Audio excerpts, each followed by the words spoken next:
Experiencing slow internet or dropped connections with your Verizon Fios service? A simple reboot is often the solution. A reboot, also known as a soft reset or power cycle, clears the router's cache and refreshes connections, fixing minor issues without erasing your settings. To reboot, simply unplug the router from the power outlet. Wait 1 to 2 minutes to allow the capacitors to fully discharge, then plug it back in.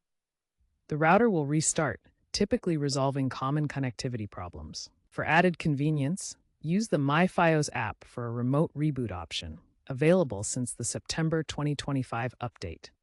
This method is especially helpful for resolving temporary glitches, like those caused by the recent 5.0.12 firmware update that improved smart home device compatibility but occasionally caused drops in rural areas.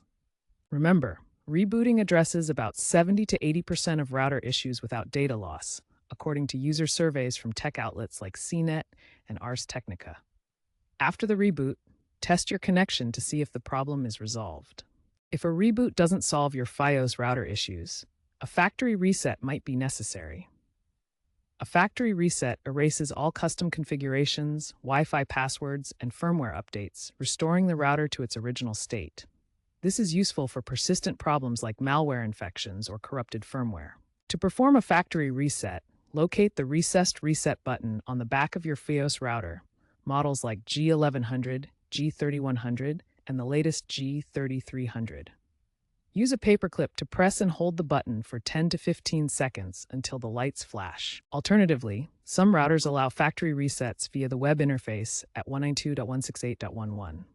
Be aware that a factory reset disconnects all devices. After the reset, you'll need to manually reconnect your devices and reconfigure your settings. It's also crucial to download the latest official Verizon firmware after the reset to avoid vulnerabilities. According to Verizon CTO Hans Vestberg in a September 2025 interview, factory resets are a blunt but effective tool, but should be used as a last resort.